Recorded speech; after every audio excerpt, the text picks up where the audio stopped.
Osmolaridad es un tema muy complejo al inicio, pero una vez que entiendes ciertos aspectos, se hace sencillo. Es un tema que tienes que llevar tanto en fisiología celular, al inicio, fisiología y neurofisiología, fisiología renal, cardiovascular, respiratorio y en algún que otro caso endocrino. Bien, osmolaridad está en todo. Osmolaridad es la clave de muchas cosas y espero que el día de hoy puedan entender mucho. Así que comenzamos con lo siguiente. Imaginen la siguiente propiedad. Una propiedad. Aquí tenemos dos compartimentos divididos por una membrana semipermeable. Una membrana semipermeable y aquí está dividido, bueno, en los compartimentos tenemos agua, ¿ok? En estos dos casos tenemos lo siguiente. Imaginen que echamos una molécula con una característica muy especial.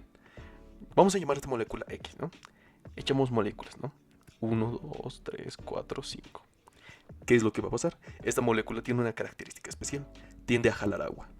Entonces, lo que pasaría después de echar estas moléculas sería lo siguiente. Por aquí baja.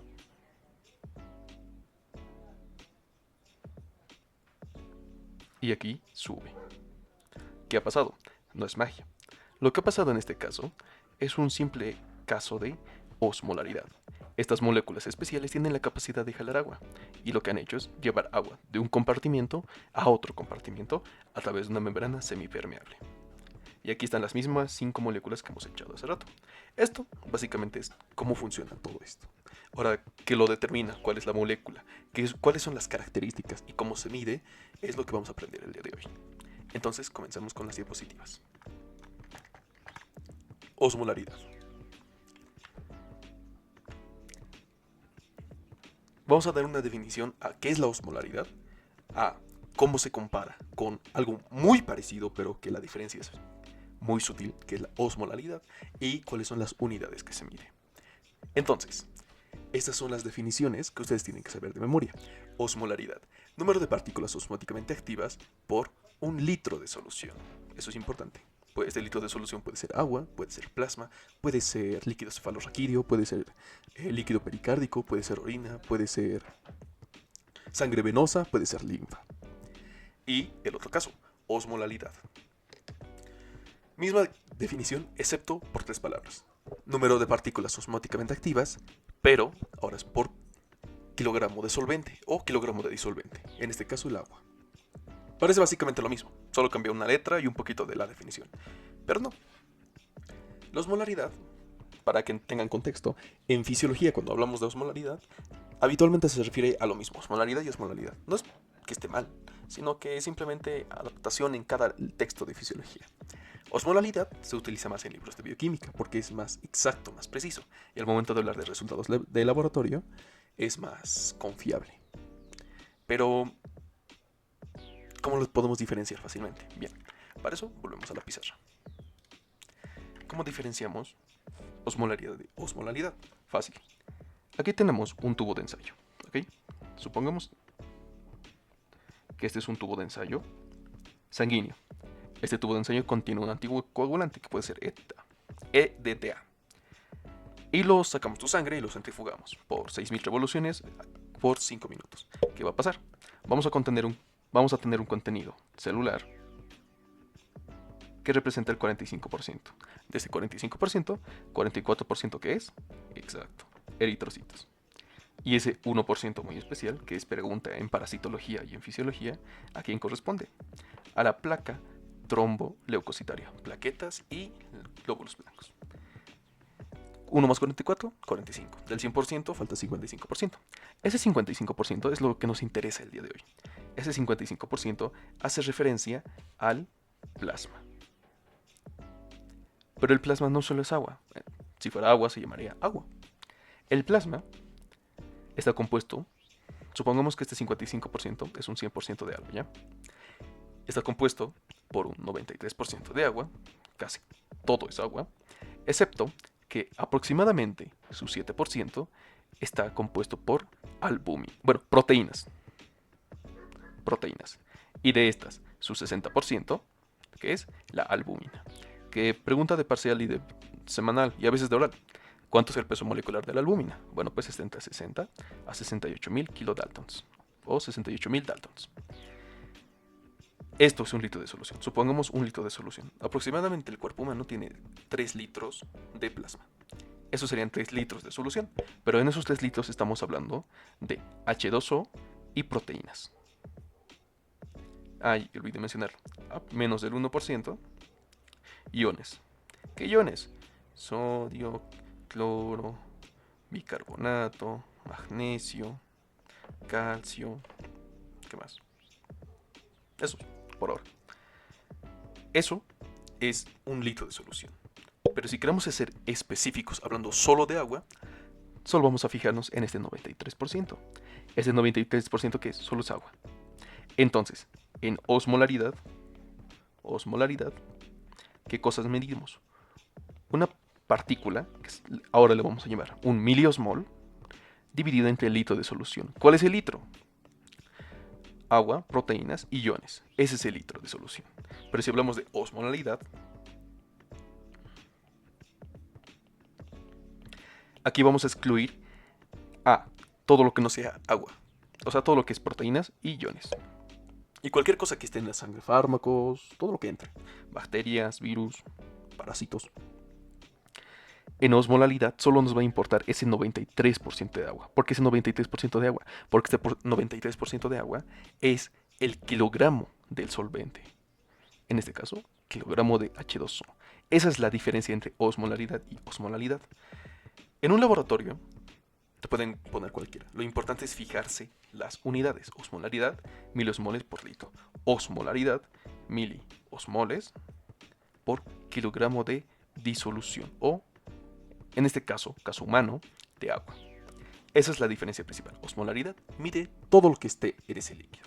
Y la osmolaridad mide todo lo que esté en el agua. O sea, todo lo que sea agua. Todo lo demás no importa. Esa es la mejor definición que pueden encontrar de osmolaridad y osmolaridad en la práctica. Volvemos con diapositivas. Este es el primer valor normal que deben recordarse durante básicamente toda nuestra vida como médicos. Osmolaridad normal. En osmolaridad normal es lo que medimos en líquido extracelular del cuerpo humano, en especial del plasma. Aquí medimos de 285 a 295 milosmoles por cada litro. Y entonces, la osmolaridad normal, esta de acá, lo mismo, 285 a 295 miliosmoles por cada kilogramo, en este caso de agua. Como esta. Esa es la diferencia. Entender la diferencia de esto es importante, porque en el caso de que nos reporten un laboratorio en el que se esté midiendo iones, el más importante para líquido extracelular, el sodio, podemos ver si ese sodio que realmente nos quiere indicar. Y con eso medimos con la osmolalidad. Eso es algo que ya expliqué en el video anterior. Les voy a pasar el video luego. Siguen. Dos fórmulas. Osmolaridad plasmática calculada y osmolaridad efectiva, o también conocida como tonicidad. Estas dos fórmulas que ven acá son pregunta de examen en su parcial, en este parcial, fisiología celular y posiblemente neurofisiología, en su final y en fisiología renal. Estas dos fórmulas, que parecen a veces raritas o complicadas, son muy fáciles, pero son muy importantes, tanto para la vida de fisiología como para la vida clínica en general. Entonces pasamos a describirlas en la pizarra. Fórmulas. Aquí tenemos una fórmula, la osmolaridad plasmática. ¿Qué tenemos en osmolaridad plasmática? Primero, osmolaridad. Mide lo que hemos dicho, miliosmoles por litro de solución. ¿Dónde? Plasmática, o sea, en el plasma. Mide lo que va a ser este 55% que contiene H2O, proteínas y iones. Pero que también hay en sangre, también hay metabolitos. ¿Qué metabolitos? El BUN y la urea. Estos son importantes. ¿Va? También mide muchas cosas. Pero en esta fórmula vamos a tomar en cuenta estos tres. Primero, el osmol efectivo por excelencia y el más importante en la fórmula. A mí me han preguntado alguna vez cuál es el osmol más importante del cuerpo humano y la respuesta es la siguiente: el sodio. ¿Por qué es importante? Porque por su gran concentración extracelular. ¿Va? Más, este más es importante, el macronutriente, perdón, sí, macronutriente, lo vamos a decir, más importante o con el que vivimos todo el tiempo. En este caso un azúcar, que azúcar, la glucosa. Y en esta fórmula puede haber dos variaciones. La primera, que estén midiendo el boom, que es un metabolito, o que estén midiendo la urea, que es otro metabolito del metabolismo de las proteínas. Esta es la fórmula. Pensarán que solo es cambiar datos y ya. Pero no. Imaginemos que nos da un ejercicio. Sodio. ¿Cuánto es el sodio normal en una persona? Exacto. 144 miliequivalentes por cada litro. ¿Cuánto es la glucosa normal? Aquí tenemos un valor que te da tu libro de salud pública. No me acuerdo si esto está en el libro, pero lo que manejamos habitualmente es 90-110 miligramos decilitro. Por ahí. O su otra medida, que esto está en libros de fisiología y de bioquímica, de 4,5 a 5 milimoles. ¿Ok? Y boom. Boom es un dato que te van a dar en el laboratorio, o en tu ejercicio de práctica, o en tu parcial. Pero aquí hay una distinción. Para utilizar bien esta fórmula, osmolaridad plasmática, la glucosa se divide entre 18 y el boom se divide entre 2,8 y la urea entre 5,6. Pregunta de parcial o pregunta oral. ¿Por qué se divide entre 18? ¿Por qué se divide entre 2,8? ¿Por qué se divide entre 5,6? Bien, no es arbitrario, tiene un porqué. El porqué de esta división es sencilla. La glucosa, fórmula. Esto está, la primera glucosa que nos dan en un laboratorio habitualmente siempre se mide en miligramos decilitro, pero esto está en otras unidades que las que se está midiendo en esta fórmula. En esta fórmula se mide unidades internacionales ¿y cuál es la unidad internacional para este tipo de unidad física? Es el milimol. Entonces, la conversión de miligramos decilitros de la glucosa a milimoles de glucosa es un factor de 18. Esto se hace por conversión, por regla de 3. Lo mismo pasa con el boom y con la urea. Si el boom te dan en miligramos decilitro, se divide entre 2,8. ¿Por qué se divide entre 2,8? No es arbitrario. Es un factor de conversión de miligramos, acá, de miligramos decilitros a milimoles, una unidad internacional. ¿Ok? Y lo mismo con la urea. Si la urea te dan en miligramos decilitro, se divide entre este factor de conversión para llevarlos a milimoles. Eso es como se utiliza esta fórmula. Hagamos un ejemplo. Estábamos con sodio 144, glucosa de 90 100. Vamos a ponerle que en este ejercicio nos piden 105. Y la urea, supongamos que es 3. Utilizando la calculadora,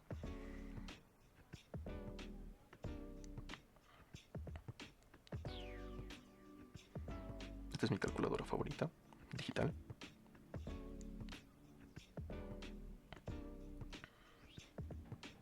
¿Qué vamos a hacer?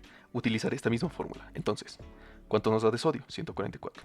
2 por 144 más glucosa. ¿Cuánto es nuestra glucosa? 105. Una glucosa muy buena en ayunas. Entre 18. Más urea. Un valor relativamente común. 3. Entre 5,6. Utilizando la fórmula de osmolaridad plasmática, ¿cuánto es el valor? Uy, cerca del límite, ¿no? 294,369. ¿Qué cosas? Miliosmoles por litro. Ahora se preguntarán por qué estamos haciendo matemáticos o cálculos en fisiología. Primero, esta parte de miliosmoles está en la siguiente diapositiva, no se asusten. Vamos a ver qué es y por qué es importante tener un valor normal. ¿Cuál les dije? 285, 295, ¿qué cosas? Miliosmoles por litro. ¿Por qué es importante tener este dato? Si este dato si tenemos un dato inferior o superior a esto, estamos en grandes peligros y en problemas. Pero esto es cómo se utiliza esta fórmula en este ejercicio, osmolaridad plasmática. Ahora vamos a la segunda fórmula, que es muy parecida. Osmolaridad efectiva. U tonicidad. Ese es su otro nombre. Fórmula, ¿no? Tonicidad. Tonicidad. Tonicidad, sí, ya. Osmolaridad efectiva. ¿Cuál es la fórmula? Muy sencillo. Solo vamos a tomar estos dos valores, sodio y glucosa. 2 por sodio más glucosa entre 18. Esta es la fórmula. ¿Qué estamos eliminando? Estamos eliminando al boom o a la urea. ¿Por qué las estamos eliminando? Fácil. Esto está en 2 diapositivas después, pero se los voy a decir desde ahora. El sodio y la glucosa son osmoles efectivos. ¿Qué es un osmol efectivo? Se los digo en un momento, no se asusten. Mientras que el boom y la urea eran osmoles no efectivos. O sea que su presencia puede ser o no ser realmente confiable. O sea, en un laboratorio nos indica mucho, hablando del metabolismo. Pero si hablamos de osmolaridad, hay que estar atentos con ellos, ¿va? Osmolaridad efectiva o tonicidad, lo mismo. Vamos a utilizar otro valor de sodio que es un valor totalmente normal. Vamos a suponer que nuestro sodio es de 140 miliequivalentes litro. Pero nuestra glucosa, aquí tu docente puede ser medio, ya sabes, mañoso, medio tramposito, quiere que falles. Pero tú no vas a fallar. ¿Por qué? Porque te vas a dar cuenta de lo siguiente. Tu glucosa en ese ejercicio te va a dar de... A ver, ¿qué número? Caso de una persona diabética que viene a consulta y no está en ayunas, ¿no? Una glucemia postprandial sería de un diabético tipo 2, 360, ¿va? 360 miligramos de cilitro. Supongamos que eso es lo que nos da en este ejercicio. ¿Qué haría una persona normal? Ah, no. Ya, haremos primero este ejercicio. ¿Qué es lo que deberías hacer? Fácil. 2 por 140 más 360 entre 18. Sería 280 más 20. ¿Sí, no? 360 entre 18. Sí, 20, está muy bien. ¿Cuál es el resultado? 300, ¿qué? Miliosmoles por litro. ¿Está elevado? Está elevado del valor normal. Claramente está muy elevado del valor normal. Sin embargo, no es tan peligroso. En fisiología renal se regula, vamos a ver eso luego. Pero eso sería un docente sencillito que no quieres que repruebes. Pero un docente difícil te diría lo siguiente. Calcule la osmolaridad efectiva con una glucosa en 100 milimoles. Una persona que no entendió por qué se divide entre 18, lo que haría es 100 entre 18. Y sería un valor erróneo. Porque las unidades de este dato, glucosa en verde, son milimoles. Y está en unidades internacionales para utilizar en la fórmula. Entonces, no es necesario utilizar ese factor de conversión entre 18. Entonces, ¿cuál sería la resolución para el segundo ejercicio? Lo mismo, 2 por sodio más glucosa. Y su glucosa, obviamente, en milimoles. Entonces, para este ejercicio, 2 por sodio, 80, 280 más glucosa en milimoles es 100. Esto es igual a 380. Aquí ya hablamos de una osmolaridad muy elevada. Una persona que hubiera hecho, que no hubiera sabido ese por qué, fácil, hubiera hecho sus 100 entre 18 y 5,55. Eso es un error que no queremos cometer y por eso se los explico. Esa es la importancia. Primera fórmula, osmolaridad plasmática, 2 por sodio más glucosa entre 18 más BUN entre 2,8 o urea entre 5,6. Estos tres, ¿en qué tienen que estar? Miligramos de cilitro para usar su factor de conversión, 2,8, 5,6 y 18. Pero en el caso de que te den estos tres en milimoles, no hay necesidad de usar un factor de conversión, porque ya están convertidos. Así se utilizan estas fórmulas. Bien, ahora sí vamos a hablar de lo que hablamos hace rato. Y que les dije que estaba en una diapositiva después. Osmolaridad. En la osmolaridad tenemos osmoles efectivos y osmoles no efectivos. ¿Cuál es la diferencia? La diferencia principal es la siguiente. Su diferencia radica en lo siguiente. Aquí de verde, de cuadrado, no, lo de redondo. De redondo vamos a tener una célula que sea verde, no conozco una célula verde. Y todo lo que está a su alrededor, que lo vamos a poner en un cuadrado, es el líquido extracelular. Más específicamente, podemos decir que este líquido extracelular es líquido intersticial, o sea, el líquido que rodea una célula. Y aquí estamos hablando de líquido intracelular. Ahorita vamos a hablar de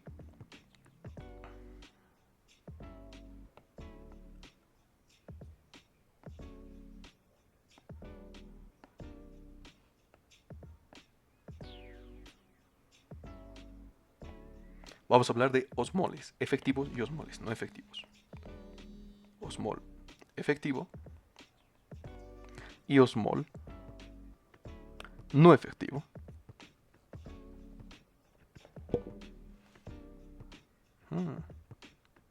Raro. En osmoles efectivos, ¿por qué es un osmol efectivo? Primero, ¿por qué? Los osmoles efectivos son efectivos porque no pueden pasar la barrera, la membrana celular. Esa es la razón por la que la hace efectivo.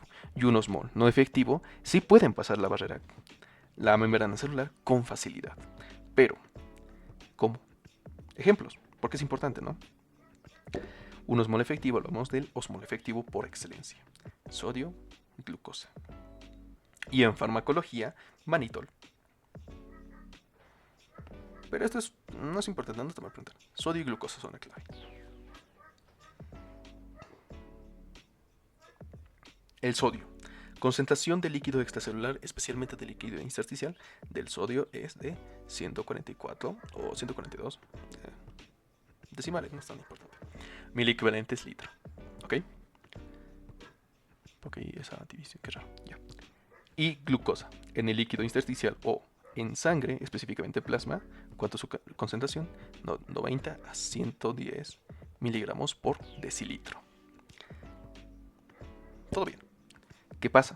Que estas moléculas tienden a estar en el líquido extracelular. Y como están en el líquido extracelular, pues se almacenan. No es que se almacenen, pero esa es la razón por la que sus concentraciones son altas. Altas en relación a quién? En relación al líquido extracelular, o sea, a una célula común. Su sodio de una célula normal es de 14 miliequivalentes litro, mientras que la glucosa en una célula normal tiene un valor de 5 a 10 miligramos de litro. ¿Por qué es tan bajo? Primero, que la glucosa está siendo utilizada para procesos energéticos. ¿Y por qué el sodio es tan bajo? Porque hay una bomba, hay una proteína especial, que es la bomba sodio, potasio, ATPasa. ¿Qué hace la bomba sodio, potasio, ATPasa? Salen a 32K. O sea, saca 3 de sodio y mete 2 de potasio. Esa es una razón por la que el sodio está tan elevado afuera y tan disminuido adentro. Y la glucosa, ¿por qué está tan elevado afuera? Primero porque siempre tenemos que tener este valor de referencia. Si no, el cuerpo va a hacer lo posible para volver a ese valor de referencia utilizando proteínas, lípidos o glucógeno almacenado. Pero ¿por qué es tan elevado afuera y por qué tan disminuido adentro? Fácil. Para que la glucosa pueda entrar a la célula, tiene que usar canales especiales, los GLUT. Y estos funcionan a través de hormonas o estímulos. Habitualmente siempre está cerrado. Es por eso que la glucosa no entra a la célula tan fácilmente. Eso es un osmol efectivo. Es una partícula que tiende a jalar agua, como lo explicamos aquí, pero que no tiene la capacidad de entrar a la membrana celular de manera pasiva. ¿Ok? Como si fueran poros. No pueden entrar por ahí.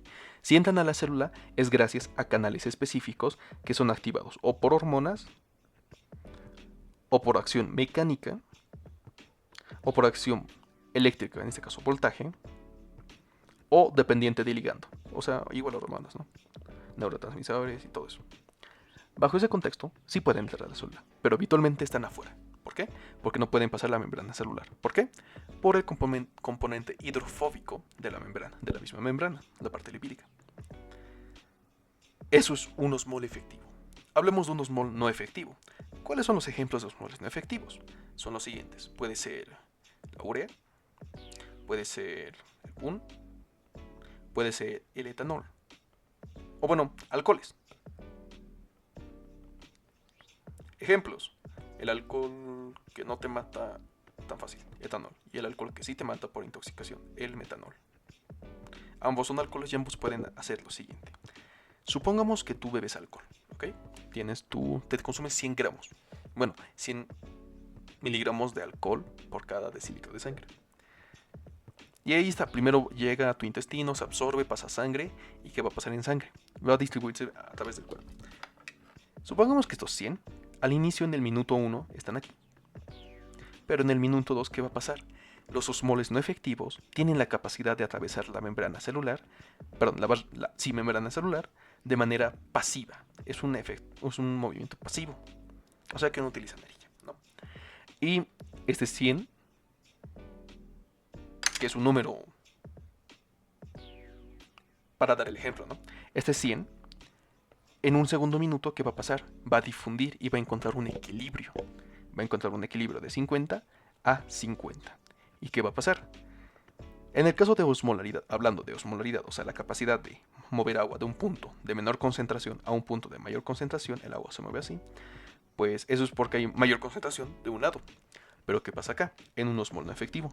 Pues que la concentración está igualada dentro de la célula y fuera de la célula. Y entonces, ¿dónde va a haber un movimiento de agua? Exacto, no va a haber un movimiento de agua. El agua simplemente va a estar ahí. El agua dentro de la célula y el agua fuera de la célula. No hay un movimiento. Lo mismo pasa con el aire y con el polvo. Tienen la capacidad de entrar al cuerpo y distribuirse en las células. Y como la concentración está igualada dentro y fuera de la célula, no hay un movimiento de agua. Esa es la diferencia entre un osmol efectivo y un osmol no efectivo.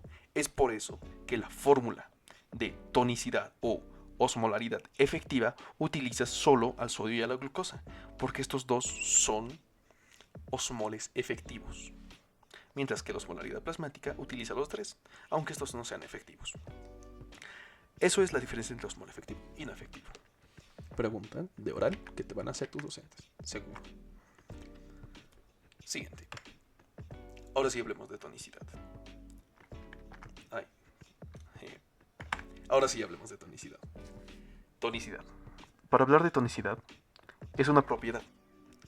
Tonicidad o su otro nombre, osmolaridad efectiva, es una capacidad especial que tienen de mover agua entre barreras semipermeables. En este caso, como líquido extracelular, puede ser plasma o líquido intersticial, y una célula, líquido intracelular.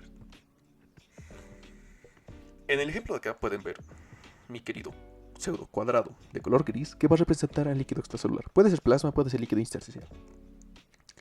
Y de color verde a una célula normal, de color líquido intracelular. Bien, ¿qué va a pasar? En un estado isoosmótico, primera palabra clave. Iso igual, osmótico, relación a osmolaridad. Estamos en un equilibrio. Líquido extracelular y líquido intracelular están en un equilibrio. ¿En un equilibrio de cuánto?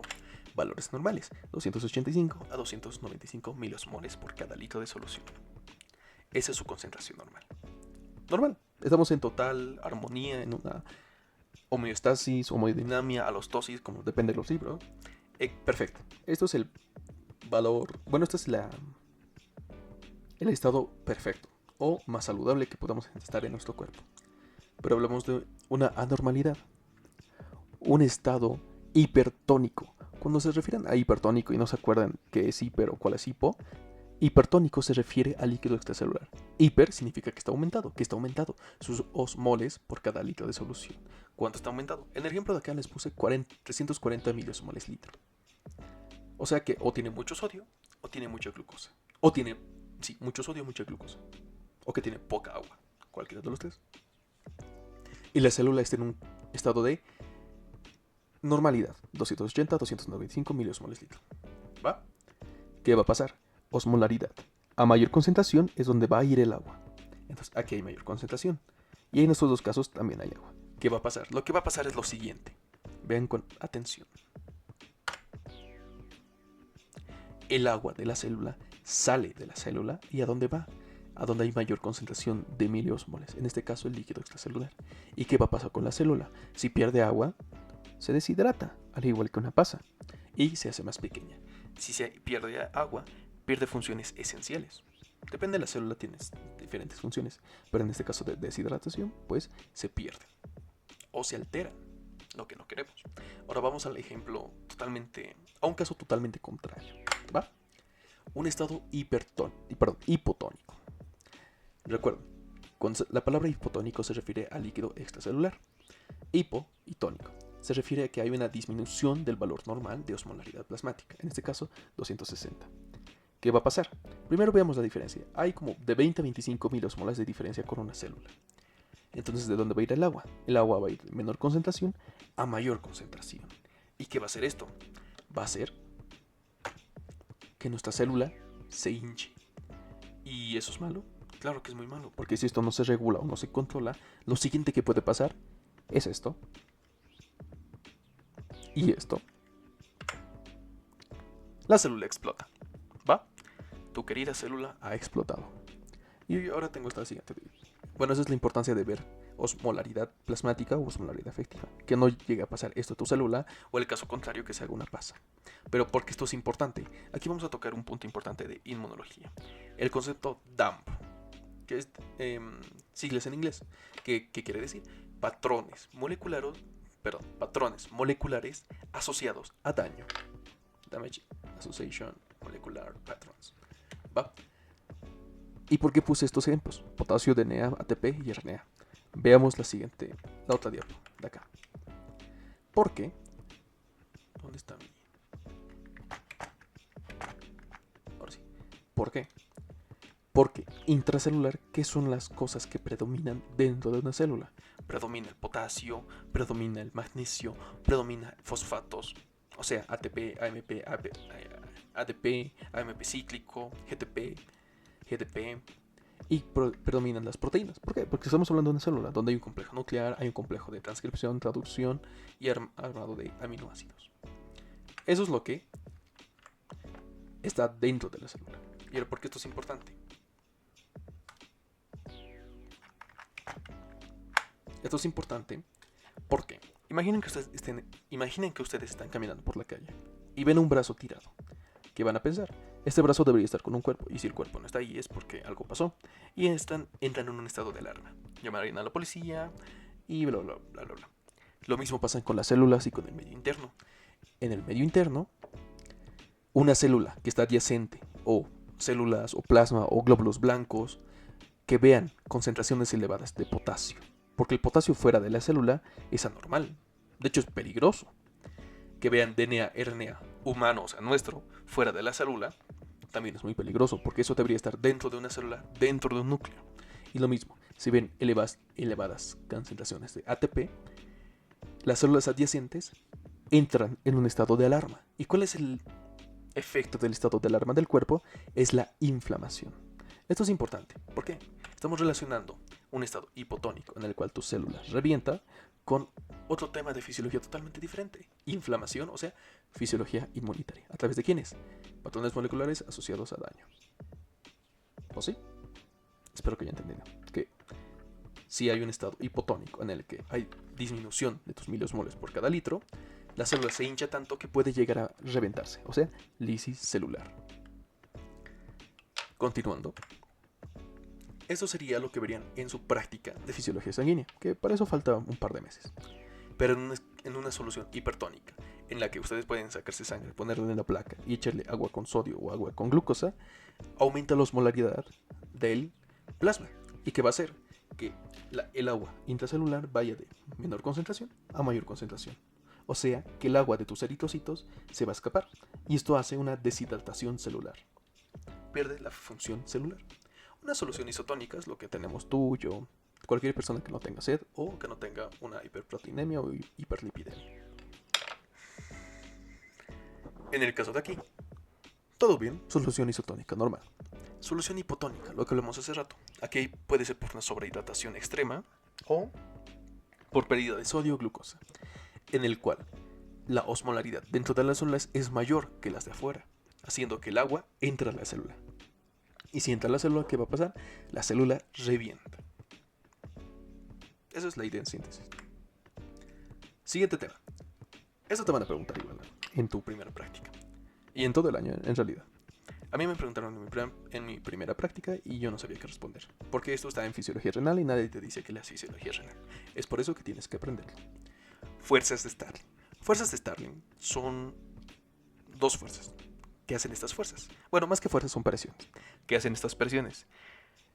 Son las que manejan o dirigen el movimiento de líquido en el medio interno, o sea, líquido extracelular, haciendo referencia al plasma. ¿Dónde está esto? Haciendo referencia al plasma y haciendo referencia al líquido intersticial. Esto es líquido intersticial, todo esto sería líquido intersticial. Bien, ¿cuáles son las fuerzas de Starling? Las fuerzas de Starling son dos. y están en esta fórmula. Aprenderse la fórmula no es muy necesaria, pero sí entender cómo funciona la fórmula. Hay dos presiones, las presiones hidrostáticas y las presiones oncóticas o coloidosmóticas. Me cuesta decir las palabras, así que le vamos a decir oncótica directamente. Las presiones hidrostáticas son aquellas presiones que hacen que presiones que el agua ejerce tanto como una pared endotelial en un vaso o en el mismo líquido intersticial, o sea, hacia todo lado.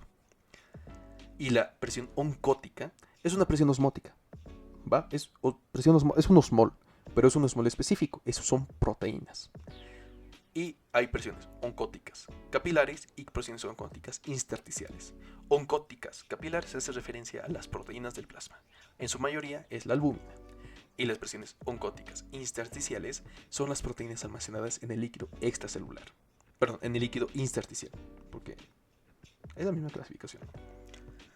Y las presiones hidrostáticas se dividen igual en lo mismo. Presiones hidrostáticas capilares y presiones hidrostáticas intersticiales. Aquí les puse de diferentes colores para que vean lo siguiente. De color verde, clarito, la presión hidrostática capilar, que es esta de acá, que hace que la presión del agua es la presión del agua que ejerce sobre la pared capilar, o sea, agua que por la misma presencia de agua, o sea, por física, tiende a salirse. Es la presión que ejerce el agua en sí. Y esta agua quiere escapar del capilar. Por eso puse una flecha mirando hacia el líquido intersticial. Siguiente flecha, una de color verde oscura. Esa es la fuerza hidrostática intersticial. La fuerza hidrostática intersticial es aquella fuerza que ejerce el líquido intersticial hacia el plasma. Entonces, estas dos fuerzas están casi igualadas, por lo que no hay un movimiento neto de agua de un punto a otro punto. La presión oncótica capilar de color celeste es esta flecha de acá. ¿Qué nos quiere decir? Que las proteínas presentes en el plasma ejercen una fuerza, una presión osmótica, que quiere decir que el líquido intersticial se va a mover hacia el plasma. Pero esto se contrarresta. ¿Gracias a quién? A la presión oncótica intersticial, que es la misma presencia de proteínas en el líquido intersticial. ¿Qué proteínas? Puede ser glucominoglucanas, proteoglucanos, todo lo que sea compuesto por proteínas. Estas son las fuerzas Starling. Esto es un estado normal. Pero hay una patología muy interesante que la van a llevar en fisiología renal y que sirve para que entiendan lo siguiente. No supongamos, es un hecho, que la sangre pasa por los riñones. En los riñones se filtra, se separa lo que es glóbulos rojos. Se separa la sangre de desechos o cosas muy pequeñas, en este caso sodio, potasio, cloro, urea, BUN, creatina, glucosa, aminoácidos. Se separa de eso y se limpia la sangre. Pero hay una proteína que no puede pasar. Las proteínas del plasma habitualmente no pasan por ese filtrado en el riñón y pasan y vuelven a la sangre. Pero hay una enfermedad donde esa barrera se debilita y se daña, se rompe, como que tienes un filtro y lo rompes. No filtra nada. Entonces, en ese filtrado, las proteínas de la sangre se van por la orina. Al momento en el que las proteínas se van por la orina, perdemos una fuerza. ¿Qué fuerza perdemos? Perdemos la presión oncótica capilar, haciendo que nuestra gráfica se vea así. Así. La presión oncótica disminuye tanto, hasta casi desaparecería, ¿no? Y veamos la suma de flechas. ¿Quiénes quieren que el líquido se vaya del plasma? La fuerza hidrostática capilar y la presión oncótica intersticial. Y ahora, ¿cuáles son las presiones que quieren que el agua vaya al plasma? Son las presiones, en ese caso la presión hidrostática intersticial. ¿Qué pasó con la presión oncótica capilar? Como no hay proteínas, se disminuye. Y entonces, el líquido sale del plasma y se va al líquido intersticial o a la matriz extracelular, ¿no? ¿Y qué va a pasar? Hay una acumulación de agua en el líquido intersticial. ¿Y cómo se ve esto? Se ve así. Característico de personas con síndrome renal, enfermedad renal aguda, enfermedad renal crónica y en algunos casos de diabetes mal controlada, diabetes mellitus mal controlada. Esto es un ejemplo muy sencillo de fisiopatología de líquidos extracelulares. Por eso hay que manejar bien las fuerzas de Starling. Y eso son fuerzas de Starling. En conclusión, todo lo que te he mostrado en esta clase, aparte de ser regulación del agua o fisiología del agua, son cosas muy importantes que vas a llevar en todas tus materias, incluso en parasitología, en micro, y lo llevas en fisiología, obviamente, y en bioquímica. Todo el año vas a llevar este tema. Espero que lo hayas entendido. Intenta hacerlo lo más dinámico posible. Y eso. ¿Cuál es la conclusión? Que aparte del movimiento de agua, manejada por la presión o por la osmolaridad, también es manejada, su regulación es manejada por lo siguiente. Es regulada por el sodio. Si aumenta el sodio, todos estos estados, isosmótico, hipertónico, hipotónico, aparecen. Y podemos ver disfunción celular en caso hipertónico o lisis celular en un estado hipotónico, en el cual hay una lisis celular por sobrehidratación celular, en el cual provoca un estallido osmótico. Esa es la conclusión del día de hoy, que el sodio maneja la dirección de líquidos. Lo vamos a ver más en fisiología renal, es un tema muy bonito, de hecho, súper bonito. Bueno, ¿tuvieron alguna pregunta que quisieran hacerme en relación al tema? Este contenido se va a subir a un canal de YouTube llamado Potencial de Acción 9. Les voy a mandar el link a finalizar la noche. Espero que les haya gustado. Apoyen el canal, me ayuda mucho moralmente y a seguir haciendo estos repasos para ustedes.